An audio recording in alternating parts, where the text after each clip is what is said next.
Press the bell icon on the YouTube app and never miss another update.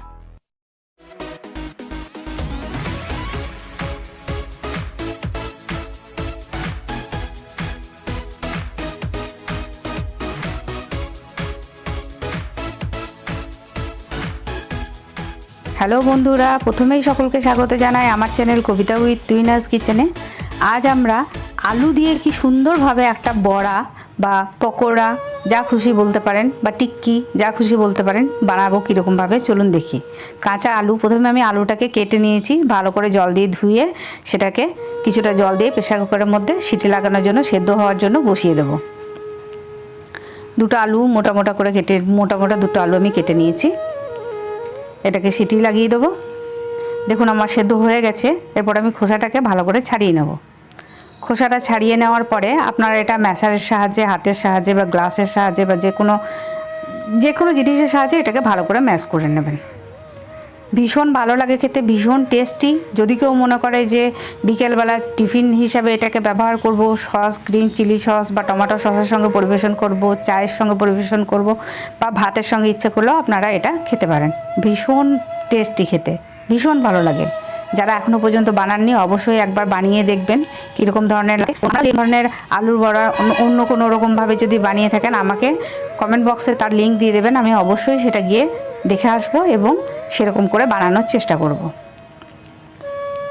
আমি আলুটাকে ভালো করে mash করে নিলাম।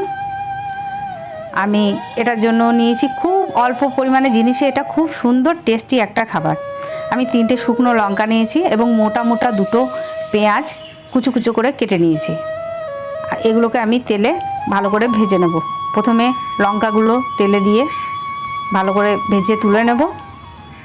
তারপর আমি তেলটা গরম হয়ে এসছে, আমি লঙ্কা 3টে তেলের মধ্যে ছেড়ে দেবো।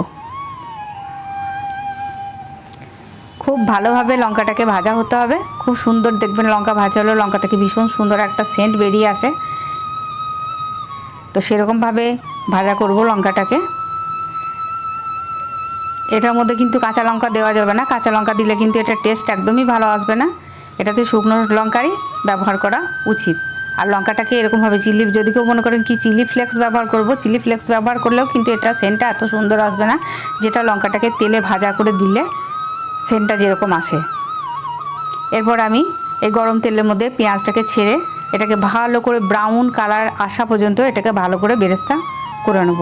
বেশ কিছুটা টাইম লাগবে এটাকে ব্রাউন হতে।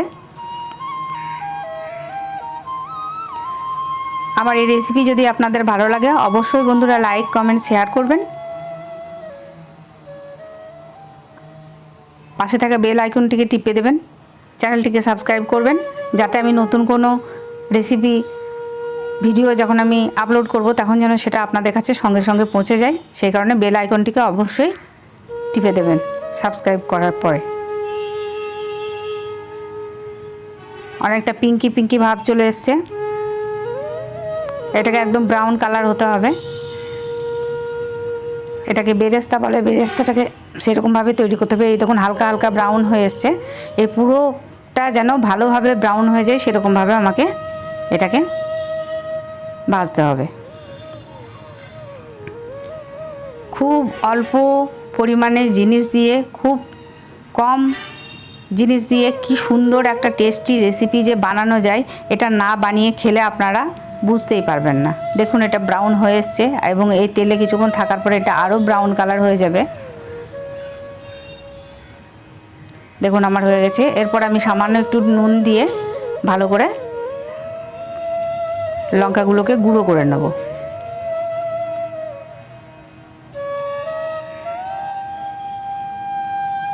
এটার মধ্যে আমি দিলাম সামান্য পরিমাণে জিরে গুঁড়ো,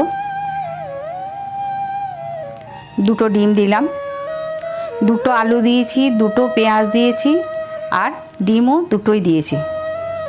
দিয়ে এবার ভালো করে এটাকে মাখিয়ে নেব। খুবই সহজ এবং হঠাৎ করে যদি আপনার ঘরে কোনো গেস্ট চলে আসে, ঘরে যদি সেরকম ধরনের করে দেবার কোনো কিছু যদি না থাকে আরামসে এটা বানিয়ে আপনি পরিবেশন করতে পারেন চায়ের সঙ্গে বা শুধু সসের সঙ্গে পরিবেশন করতে পারেন। ভীষণ খুশি হবে, যে খাবে সে ভীষণ খুশি হবে। ভালো করে এটাকে মাখিয়ে নেব। সুন্দরভাবে একটা মিশ্রণ এটা তৈরি করব। তারপর এটাকে আমি চামচের সাহায্যে দিয়ে তেলে আস্তে আস্তে ছেড়ে বড়া আকারে রেডি করব। আপনাদের লাইক কমেন্টস আমাদেরকে নতুন ভিডিও আপলোড করার জন্য উৎসাহ দেয়। সুতরাং অবশ্যই যেন সাহায্য করবেন যে আমি নতুন কোনো ভিডিও আপলোড যেন দেওয়ার জন্য যেন আগ্রহী থাকি। তো লাইক কমেন্ট এবং শেয়ার অবশ্যই করবেন। তেল দেখুন গরম হয়ে এসছে। আমি এবার চামচের সাহায্যে এগুলোকে বড়ার আকারে দিয়ে ধীরে ধীরে ভেজে নেব।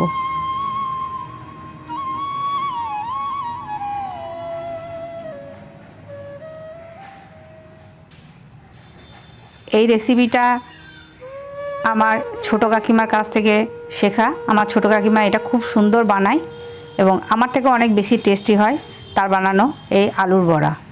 তো তার কাছ থেকেই আমি শিখেছি এটা। থ্যাংক ইউ ছোটো মা।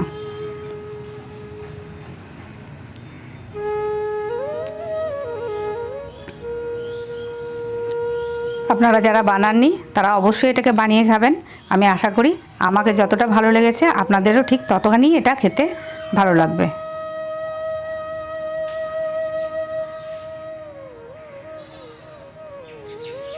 এটার মধ্যে শুধুমাত্র আমি জিরে গুঁড়ো আর পরিমাণ মতো লবণ দিয়েছি।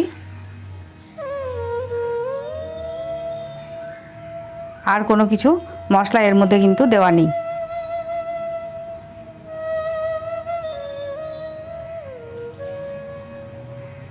এরকমভাবে আমি গোল্ডেন ব্রাউন কালার আসা পর্যন্ত আমি উল্টে পাল্টে এটাকে ভালো করে ভেজে নেব।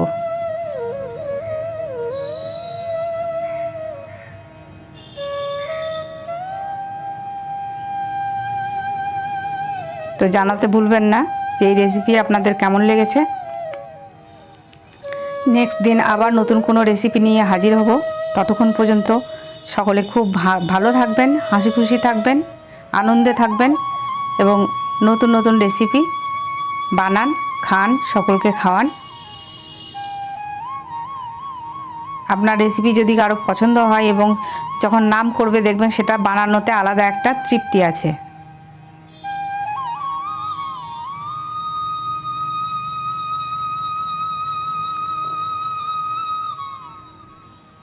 এরকমভাবে উল্টে পাল্টে আমি গোল্ডেন ব্রাউন কালার আসা পর্যন্ত এটাকে ভেজে নেব।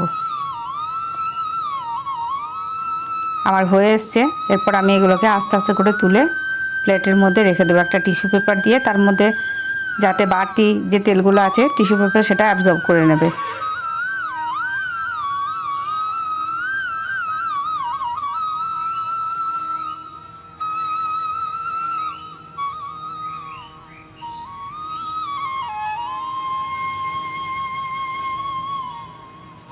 দেখে মনে হচ্ছে না কি যে এটা খেতে খুব সুন্দর হবে? অবশ্যই আপনারা বানান, ট্রাই করে দেখুন কেমন লাগে আপনাদের এবং ভালো লেগেছে না খারাপ লেগেছে আমাকে কমেন্ট বক্সে অবশ্যই জানাবেন। তো রেডি করে নিচ্ছি। এরকমভাবে আমি বাকিগুলো ভেজেও আস্তে আস্তে তুলে নিচ্ছি।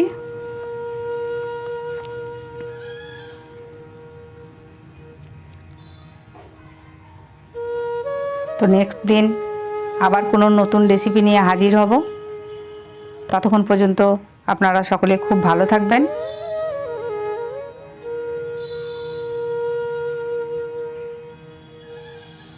আমার সব বড়াগুলোই ভাজা হয়ে গেল। এরপর আমি প্লেটের মধ্যে এটাকে পরিবেশন করব। প্রথমে টিস্যু পেপার দিয়ে চেপে চেপে এর বাড়তি যে তেলটা আছে সেটাকে যাতে টিস্যু পেপার টেনে নেয়।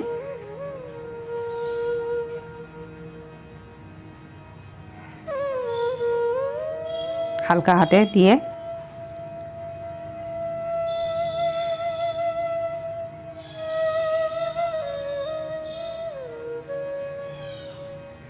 কিছুক্ষণ রেখে দেবো। তারপর এটাকে আমি পরিবেশন করব। যতটা টানা টেনে নিয়েছি, এটাতে এমনিতেও খুব একটা বেশি তেল টানে না। দেখুন আমার রেডি হয়ে গেছে আলুর বড়া, ডিম দিয়ে আলুর বড়া। তো বন্ধুরা আজকের মতো আসি। আবার নেক্সট দিন নতুন কোনো রেসিপি নিয়ে হাজির হব। ততক্ষণ পর্যন্ত খুব ভালো থাকবেন সকলে। Take care, bye by.